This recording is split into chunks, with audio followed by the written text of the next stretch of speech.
Hi, Gabe again here for concertblogger.com. Today I have the wonderful pleasure to be sitting down and talking to Miss Alexz Johnson. Hi, welcome. Thank you for taking time out of your schedule to talk to us. Thank you for interviewing me. Continue saying that. Awesome, that's awesome. Yeah, we just did a nice little acoustic song. What was the name of that song again? Oh, that was American Dreamer. American Dreamer off our new EP, and so that should be pretty good. Check it out. First of all, let's start out with you were a wonder kid. You come from a large family of artists, one of 10 children. Yeah. What was your upbringing like? You know, pretty like unconventional. Was born in the middle of 10 kids from the same mom and dad, and just a lot of I don't know, lots of music, lots of dinners and open door policy and friends. A really big house. I moved a lot as a kid. Lived out in acreage, but it was a good childhood. I had, I'm still really close with my siblings, and yeah, it's interesting being in the middle of 10 because it's like, yeah, right. I can sing, like, this is me. Yeah, exactly. Living with so many talented siblings. I guess a bunch of your siblings are also into music and acting and my brother Matt is an amazing writer and theater actor in Vancouver. My brother Bren is a producer. My younger brother Garrison's an amazing drummer who I'm actually looking to bring on tour with me. He's the youngest of the Johnsons, so I've just been waiting for him to be old enough. He's super talented, so yeah, lots of creativity for sure. Did you find that helped push you harder to work harder at the gifts that you had and to make it, the most you had of the immense talent that you obviously have? Oh, thank you. I guess, not in the sense of like in a competitive way, but more just creating together. Like me and Bren started writing music.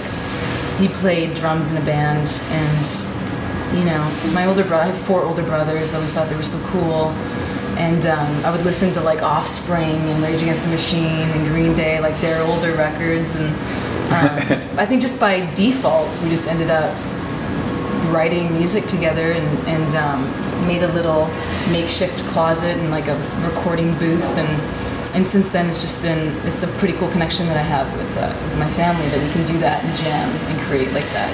It's pretty authentic. That's awesome. That's really cool. Mm-hmm. So you started singing as a child, then made the jump to acting, which you're most known for. Yeah. You've been in a bunch of different movies, and what are some of the movies you've been in? Oh, I'm probably most known for portraying Jude Harrison in Instant Star. Oh, Instant Star, that's right. And that's it's probably the most. But I've done like a bunch of Lifetime movies and Final Destination 3, but I took a real I took a backseat from acting for a while. A lot of things came my way in the TV world, and I kind of just wanted to pull away. I'd done it for so long, and I wanted to just focus on doing music and touring and building that way. It's so hard when you love both things, and I could never just say goodbye to, I felt like I wasn't giving music everything. I felt like I was just portraying musicians all the time. Okay, yeah, absolutely. And writing music for the shows and stuff, and I kind of felt like I kind of felt like phony. Like you weren't giving voice to your own voice. No, it was a character's voice. Yeah, like I was playing on stage to like the Mod Club in Toronto full of background performers, and that felt kind of like I want to do this for real. So I had to make a sacrifice, and but I just I'm really proud of Blue. It's a series that's coming in. It's come out. It's on Hulu with Julia Stiles, and Jake Abnett is the executive producer, and Rodrigo Garcia directed, and I play, again, a musician on that. So that's cool. It just ends up happening that way, but music's definitely my passion. Good. Well, I think it's so much easier to portray something that you really are. If you really are a musician and you really have that heart, then it's easy to be that person in a TV show or something. Yeah. So you had a major record deal in place, and were about to release an album when the label cut over half its acts, including you. How was that to go through? What was that like? It was terrible. I would never wish that upon anybody. It was at that point I'd finished a full record, but to be honest, it was a gift. Like it's nothing that I look at now as being like a detriment. That really got me getting involved with my fan base. It got me getting on the road and doing like just really doing the grind to build in a real way. I feel like, I don't know, I think it's kind of given me more of a place to stand on. I don't feel like I'm relying on a big company to release my music. I can just build fan by fan. And Absolutely. I think that's kind of where the industry is going anyway. Yeah, absolutely. I think that's the new wave in the music industry is truly DIY. It's nice to have the control of your career and what you release and all that stuff in your own hands. It's something that, you know, I know you have a big Twitter following and social media following, and it has a lot to do with you have that direct contact with your fans, and they have that with you, and that it gives them your fans almost a sense of ownership over what you're doing, and vice versa. You know, you have I know there are a bunch of other acts that's the only way that they have fans is through their social media. And that was the way it was before major labels became the only way to make it mainstream. You know, it used to be like that. It took just a good band and a good manager, and then you could tour and Woodstock and make it happen. And make it happen for yourself, at least enough to survive and keep doing it. So I'm excited that things are changing. Changing for everyone, not just for you. Yeah. It's, you know, like you say, it's a curse but a blessing that, you know, that happened. And, you know, sometimes the things that you wish for aren't really the things that you need in your life. And things always work out. Yeah, that's what I mean. Exactly. Totally. That's awesome. So now you're based out of Brooklyn, but you grew up in Western Canada, in the wilds of Western Canada. What is that like? How's that? West Coast is the best coast. No, I'm just kidding. It was awesome. I literally like grew up in the woods, so it didn't come from a lot of money, but it was awesome. Like building tree forts, and being close to the water, and you know. Taking out, just going creek sailing with like a big, what are they called? Like a raft? Like rafting, those big donut things. Like I had a very like kind of tomboy upbringing, and it's awesome. I miss it. But Brooklyn, it's not, I mean, it's beautiful. I love Brooklyn. Brooklyn for music is incredible, and there's so many artists that are so talented and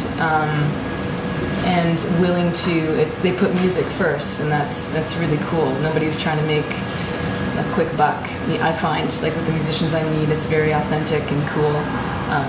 It's really kind of just cool better, for the music industry than BC. I love BC though. I mean, it's beautiful. Yeah, it's home.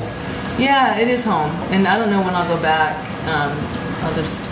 So is it true that when you were a child, you actually won a contest, an anthem singing contest for singing "Oh Canada"? I did, yeah. That's awesome. I know. I have a very close friend from Toronto who will find that very interesting. She'll be very happy to hear that. Yeah, so she's very proud of her Canadianship. Yeah, no, that's how I started getting. I won a contest, and I got to sing for the Canucks, sing the anthem. They gave me a big jersey. It was like dragging on the ground. How old were you? And headgear. I was like 11. Yeah, awesome. So nervous, but yeah, it was awesome. That's cool. That's really cool. So now the Canucks are your favorite hockey team? Of course. Well, just come on. Are you kidding me? Canucks? It's the best team ever. So you've just had a new EP that recently came out called Heart. Why don't you tell me a little bit about it?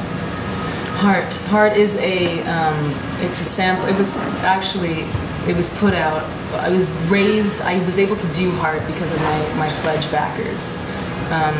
After my Kickstarter, and I was able to raise money to go on, a headlining tour.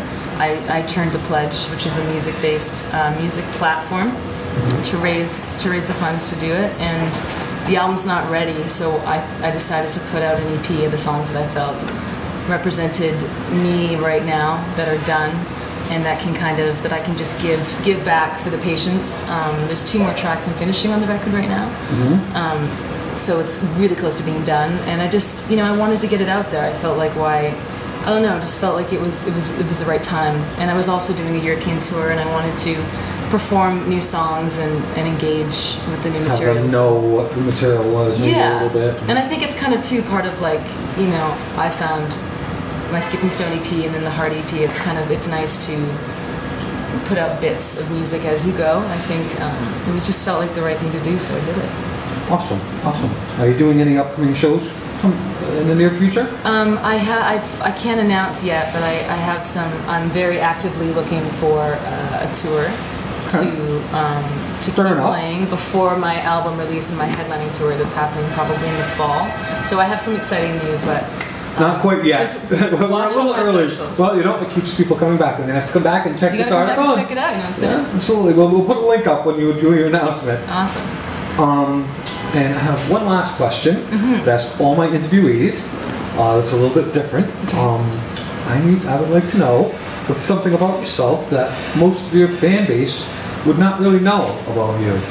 Maybe a pet or a hobby or something of that nature that is the average fan might not know.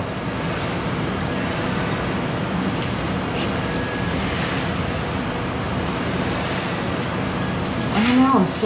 I feel like you're an open book already. Everybody knows. It happens that way. I mean, what do they not know?